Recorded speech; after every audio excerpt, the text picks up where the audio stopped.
Hello, class. This identification, number three, for this first class is Dred Scott.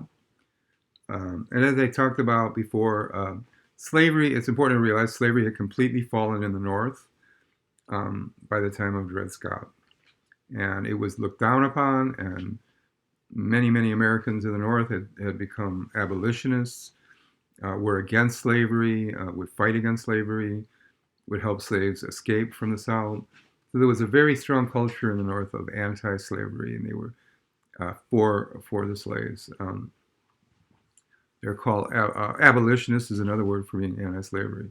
So the North was clear that way, but the South had evolved deeply into a slavery type economy, and the South was large plantations and in which slaves were free labor, and that's the kind of situation you had. So the North and the South were completely different types of regions and philosophies.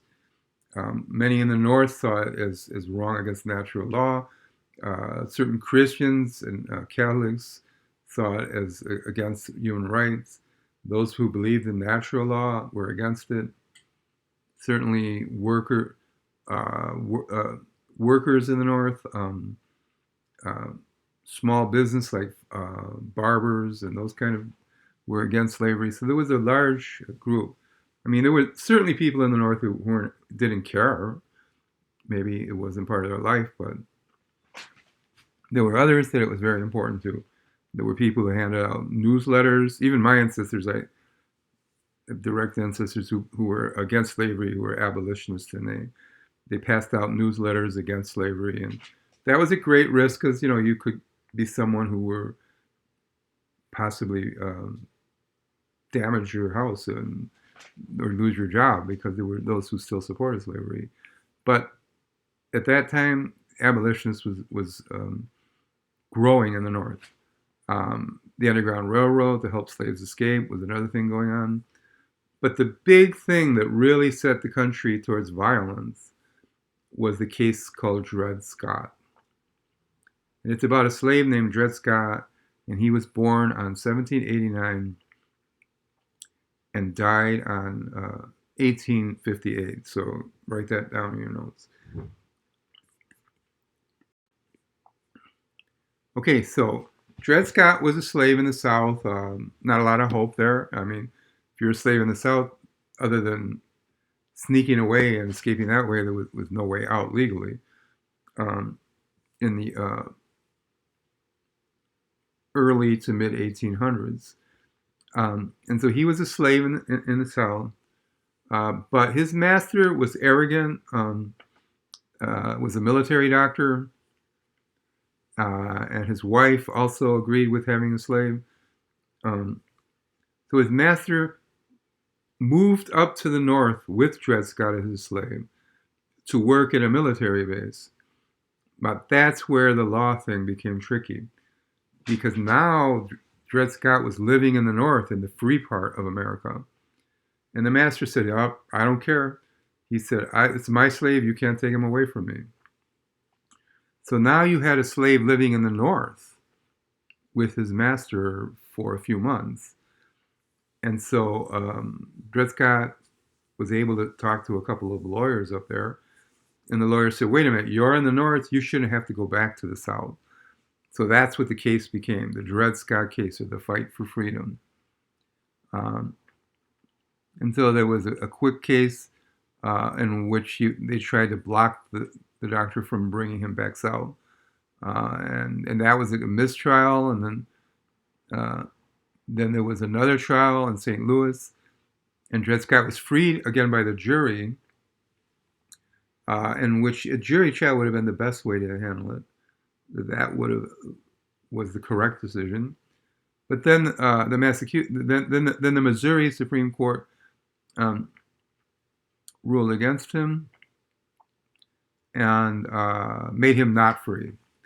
And another circuit court, and then finally the Supreme Court completely finished it and said, even if he was in the North, he's still the property of the slave master, and the slave master's rights are invaluable or whatever, and convinced themselves that this was somehow okay, um, and that it was up to the slave master whether or not to have the slave. So they said he could keep the slave, and now Dred Scott had to remain a slave and go back south with him. It was devastating for him. So you hear the same thing here.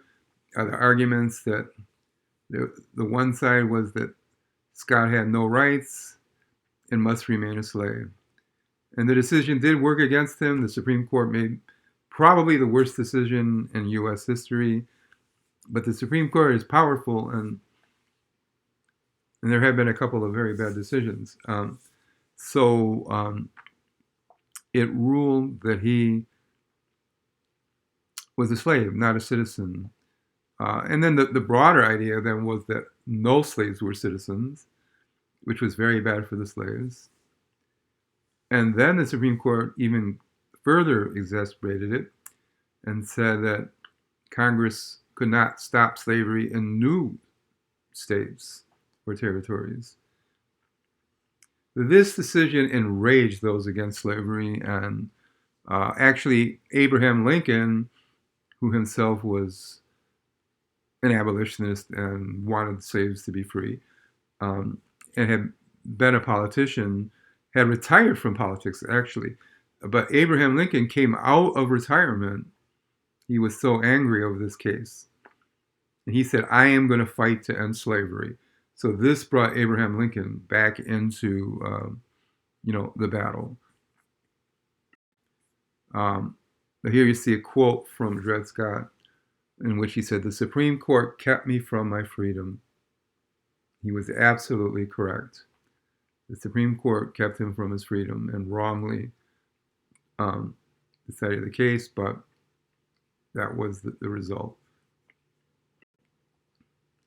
Now you see here a newspaper article. In the North, there was quite a few newspapers that were very enraged about this.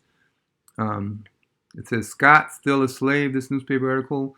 Supreme Court says, no Negro citizen, angry crowds protest decision. So this case created anger and even in violence for those who thought that slavery was really, evil. It led, if they couldn't turn to the courts, they started to turn to violence. And it really changed things from being about discussion and to being like almost warlike. And this is bringing us up to the Civil War. This case really ended up leading to the Civil War. Up here, you see even Lincoln coming out of retirement. Lincoln having been in politics, but also a defense attorney. And I'll get more into Lincoln in next class too. But he came out and he said, I have to do something about this. He said, we think the Dred Scott decision is erroneous. We know that the court is often overruled its own decisions, and we shall do what we can to overrule it.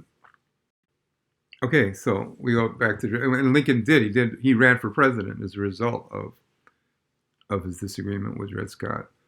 So here's Dred Scott, and in the end, Dred Scott was made a slave again, and violence, though, was spreading up in the North against the South in a very random way. But Dred Scott became a slave. I did recently find out that actually Dred Scott had, his case, him particularly, had a happy ending. That slave doctor had died, and then his widow actually remarried an abolitionist. And in the end, Dred Scott, they just freed, not because of a court decision, but they did free him, and then he did live to be happy and actually had a happy ending for him. Which many people I don't think really know about that part. But Dred Scott went on to be a free person, though slaves were considered not citizens, and that still enraged the country. Here you see Dred Scott's tomb. At the bottom he says, freed from slavery by his friend. who was a friend of the family's, who had a lot to do with him being freed. So it was no legal decision freedom, but it was, he was freed in the end.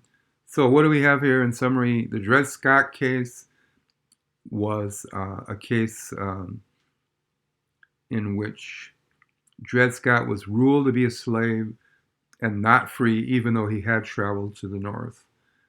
And out of the case, the Supreme Court ruled that slaves were not citizens. And this created violence in the country, brought Abraham Lincoln out of retirement, and eventually led to the Civil War. And then Dred Scott died in 1858. Okay, so write that one up and get that back to me.